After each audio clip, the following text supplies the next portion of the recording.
my God, I feel violated. I'm being sexually assaulted. Nobody. I'm being sexually assaulted. I'm searching your Help me. Help me. Stop talking. Do you want to make this situation better or not? I didn't do anything until you put your hands Stop on me. talking for a second. Okay, we're just gonna go to jail. I'm gonna sit here and talk to you.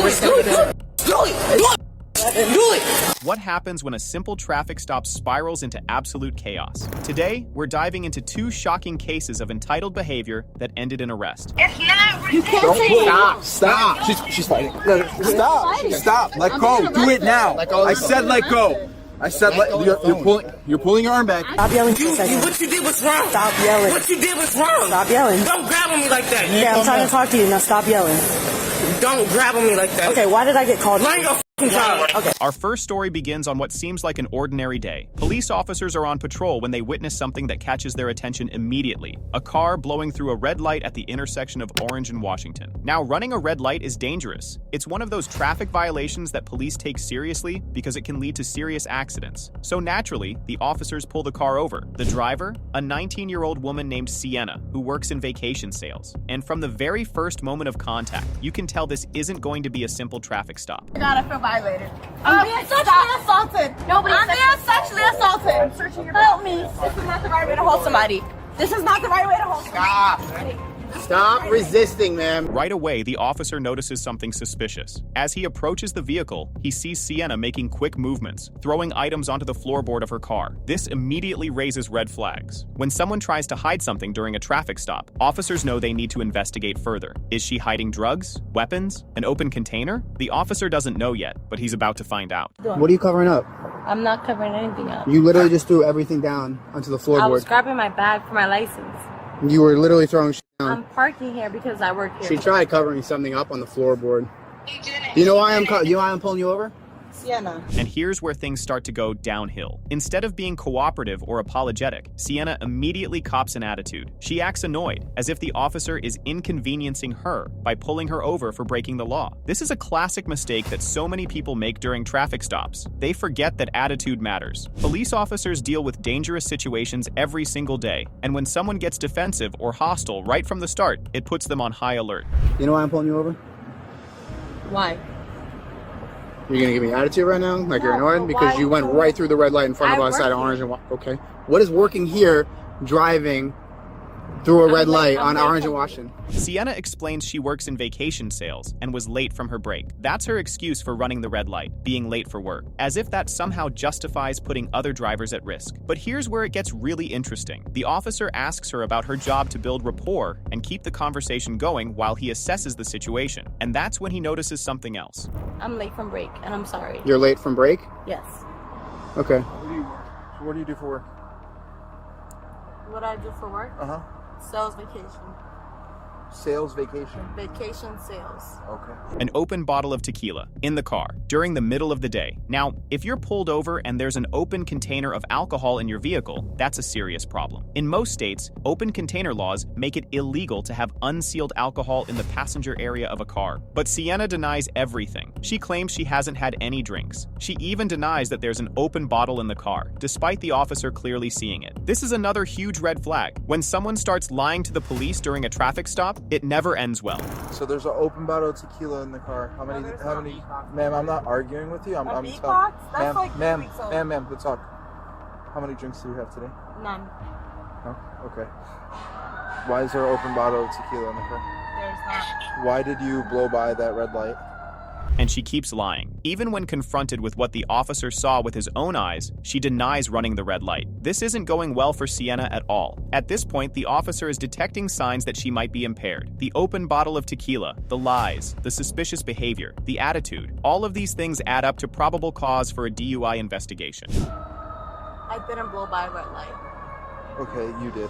Do me a favor, put your phone up there. I'm not gonna hang up. And just take your phone out. Right now, you're detained for a traffic stop, okay? Instead, she argues. She resists, and that's when this simple traffic stop is about to turn into something much, much worse. Do me a favor. I'm already parked. Ma'am, do me a favor, step out the car for me. I'm gonna bring my car. No, you're not, ma'am. Please step out of the car, ma'am. You can't take my phone. All right, don't resist. You're gonna go to jail. Relax. Oh. It's not resisting. And just like that, the situation escalates. Sienna is physically resisting arrest, pulling her arm back, refusing to comply with lawful orders. This is a critical point. Once you start physically resisting police, you're adding criminal charges on top of whatever you were originally stopped for. Resisting arrest is a serious crime, and it can turn a misdemeanor traffic stop into a felony situation real fast. It's not Don't pull. Stop. She's fighting. Stop. Stop. Let go. Do it now. I said let go. I said you're pulling your arm back. But Sienna isn't done making bad decisions. While she's being detained, she manages to call someone for help, and she's insisting that the police have no right to hang up her phone. Here we go. Sienna is now claiming that hanging up her phone is illegal. Spoiler alert, it's not. When you're being lawfully detained, officers have every right to control the situation, and that includes managing your phone calls. And get this, she tells the officers that her brother is a police officer. This is a classic move that people pull when they think family connections will get them out of trouble. What is going on with you right now? Sienna! You do not need to be here. I'm hanging up with Ma'am. you, ma'am. No, do not hang up Ma'am. my phone. That's Ma'am. illegal.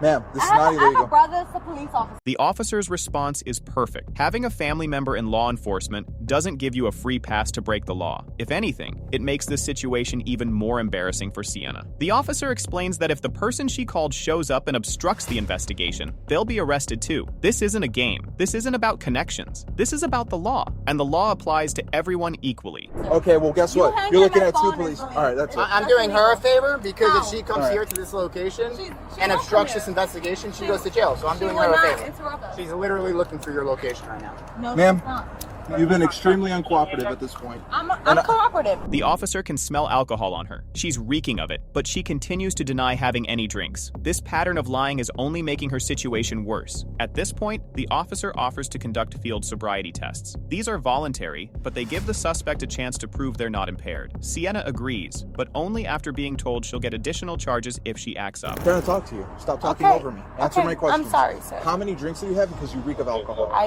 have not had any drinks. Nothing. Nothing. Okay. So if I do some exercises, are you willing to do some exercises? Is that legal? You don't have to do them. Okay, let's do it. Do you want to do them? Yes. If I take you out of these handcuffs, are you going to cooperate? Yes, sir. All right. I promise. If you act up, you will get charged with additional charges. Do you understand that? Yes, I will not act up. Okay. So the field sobriety tests begin. The officer gives Sienna clear instructions for the walk and turn test. She needs to take 9 heel-to-toe steps along a line, turn around, and take 9 steps back. Sounds simple, right? Well, Sienna can't do it properly. She stops after 3 steps and argues with the officer. She's not following instructions, which is another sign of impairment. You know, you can't pull over somebody who's parked. Ma'am, I don't understand. I don't know what you know, but you committed a traffic violation at Orange and Washington. But you can't pull over somebody who's parked. Who said that? You can't. Ma'am? I know that. Okay, ma'am. The officer continues with more tests. Every failed attempt, every wobbly step, every slurred word is building a case for DUI. And Sienna, she just keeps digging herself deeper. Hold that position till I'm done explaining. I did 3 steps. You're going to do 9. Okay. Do you understand? Yes, sir. I have now did 18. Is there anything else you would like? The way I instructed you. Remember my instructions? Yes, sir. All right, then do it the way I instructed you. I did that. So 1001, 1002. What am I counting to? 3? You're going to keep counting until I tell you to stop.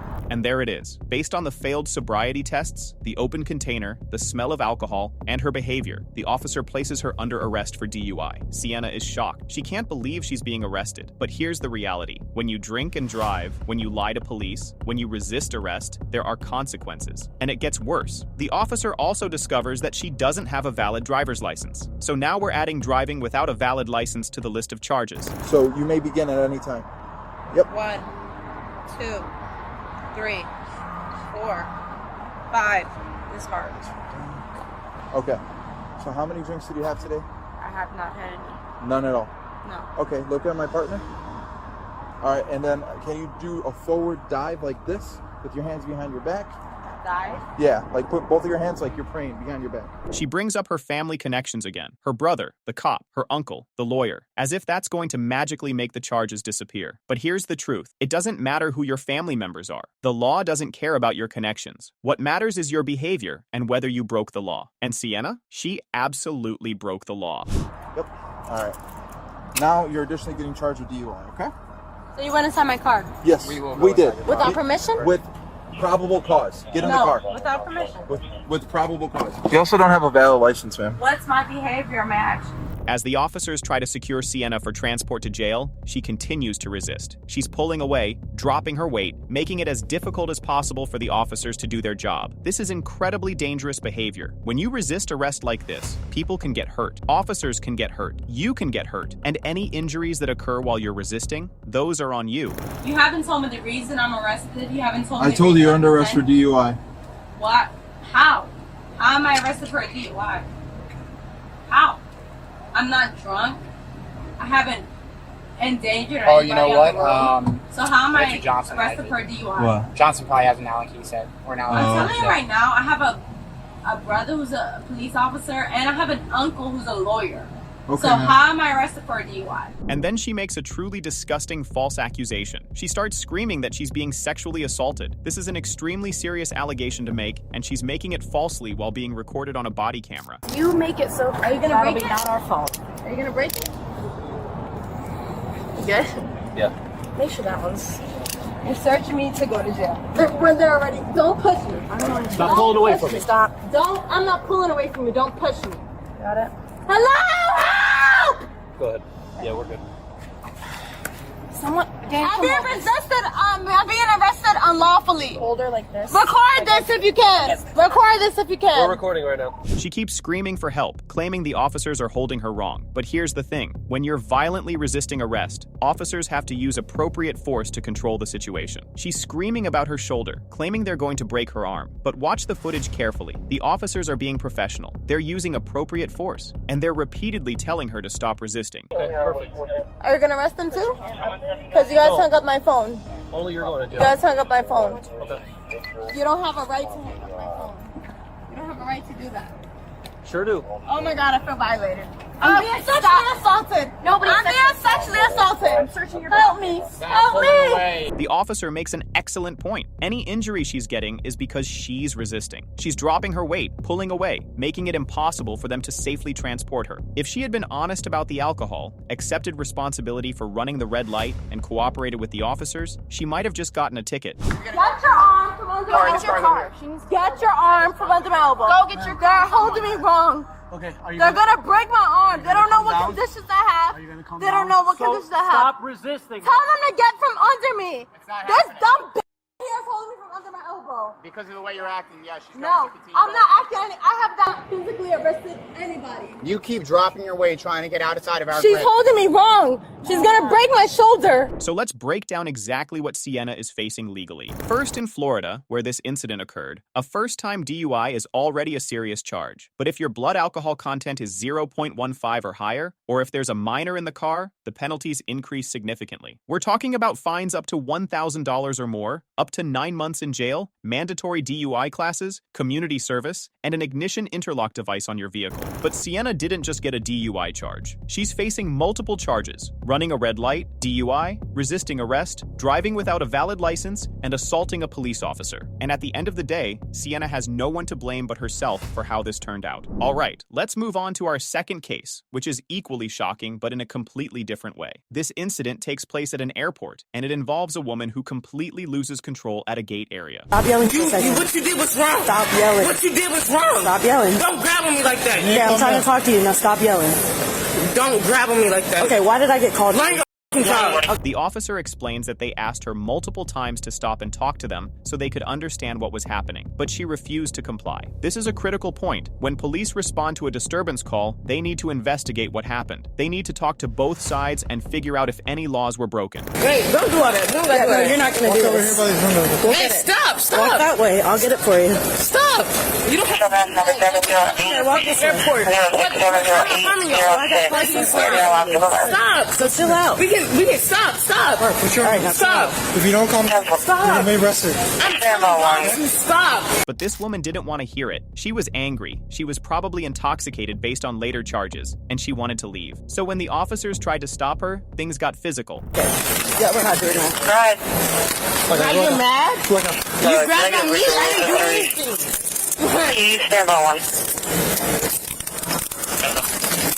I didn't do anything. 8 for 5, 10, 15. We're in front of that bottom. What's your name? What's your name? We'll get all that information. No, what's your name? 845 on camera. Huh? Police officers don't want to put their hands on people. It's dangerous for them. It creates liability, and it escalates situations. But when someone refuses to comply with lawful orders, when they try to walk away from an active investigation, or when they become aggressive, officers have no choice but to use physical force to control the situation. And that's exactly what happened here. Don't push me like that. I didn't do anything. Don't push me like that. If you want to keep your job, don't fucking push me like that. Don't push me like that. I did not do anything to y'all. I was not no threat to y'all. Don't push me like that. That's not in your jurisdiction. Don't push me like that. I did not do anything to you. It's at the bottom of the dirt bridge. That's not right. Control the location. I'm going to go Since you're being arrested. You're not going to tell me that you're searching me? You're not going to tell me that you're searching me? And get this, she apparently spat at the officers. Spitting on a police officer is considered assault. It's a serious criminal offense. No! No! What's her name? You're not trying to give it to me. Relax. Hey, Come on. what the f*** you doing now? Get on the ground. You want to do that? On the ground. 427. Charlie Bravo 10427. That's her fault. I do. It's her fault. Oh, she did that. No. She's trying to play the victim here, acting like the officers are treating her unfairly. But the body camera footage tells a different story. The officers are professional. They're trying to de-escalate. They're explaining why they had to physically control her, but she's not listening. I was trying to do off the side. To smash my face, though? That's what they taught you to Academy? Because I'm in the Navy. That's what they taught you? To smash me in my face. Like, I'm not doing that. This is actually really admirable. After everything she's done, after she spit on them and cursed at them and fought with them, they're still trying to de-escalate and communicate. And you ugly. And you ugly. You have kids? I bet your kids ugly. You ugly. You ugly. What? So when we asked you to stop and you refused to stop after several times of trying to ask you, you didn't. So at that point, we have to put our hands on you and force you to stop. Okay? If you would have stopped, They would have gotten her side of the story, figured out what happened with the gate agents, and potentially resolved the situation without any arrests or charges. if you would have stopped and let me talk to you and let me explain why I got called to you and I would have let you talk to me, you wouldn't have been here. I get that the gate agents are frustrating and they make you mad, but if you would have talked to me and let me talk to you, we wouldn't be here right now. This is such an important point. The officer acknowledges that the gate agents can be frustrating. He's showing empathy for her situation. We don't have to go there. We have to now. We have to now. I can't do this shit. I can't keep doing this stupid shit. I have a kid. And honestly, this is a moment of clarity for her. She realizes she's messed up. She realizes she's going to jail, and she's overwhelmed by the consequences of her actions. But it's too late now. The officers have a job to do, and she's committed multiple criminal offenses. Wanting to go home doesn't erase what happened. I want to go home. Okay, listen. So I got called to a disturbance that I didn't know what was going on, right? But they just pointed down at you and said that it was you. And I have to stop you and figure out what's going on. Like, I can't just let you go. The officer continues explaining that he was just responding to a call. He didn't know what had happened before he arrived. He just knew there was a disturbance, and she was involved. This is standard police procedure. When they respond to a disturbance call, they need to investigate. They need to talk to everyone involved, and they need to determine if any crimes were committed. Like, I don't know what happened before I made contact with you, right? I had to stop you before, like whatever it was escalated. I don't know. So that's why I had to stop you and talk to you and figure out what was going on. This is so important. The officer wanted to hear her side of the story. He wanted to understand what happened from her perspective, but she wouldn't let him. She was too angry, too defensive, too focused on being the victim to actually explain what had happened. Before I could just like let you loose and then run back to the gate and figure out what's going on. I have to get perspectives from both sides, Like, I wanted to hear your story, but you wouldn't let me hear it. And I get you're mad. This kind of self-awareness and empathy is exactly what good policing looks like. She's not taking her hostility personally. She's trying to understand where she's coming from. Listen, let me finish. I get you're upset, and I get you probably don't like police. A lot of people don't like police, and I completely understand why. People actually have a valid reason to not like police. It's that simple. If she had just said, "Here's what happened, I'm upset about the gate agents," the officer could have handled it appropriately. Maybe she would have gotten a warning. Maybe she would have been asked to leave the airport. Maybe there would have been no charges at all. But Instead, she chose to fight, to resist, and to make things worse at every turn. But I tried to talk to you, and you didn't want to talk to me. And look, I get it. Like, I get if you don't want to talk to police, but if you didn't want to be in this situation, all you had to do was say, this is what happened, I'm upset, whatever it was, finish the case. The woman was charged with assault against a law enforcement officer, disorderly conduct, and public intoxication. So here's my question for you. What do you think about these situations? Do you think the officers handled these cases appropriately? Do you think the charges are fair? Let me know in the comments below, and if you made it this far in the video, thank you so much for watching. If you enjoyed this content, please hit that like button and subscribe to our channel.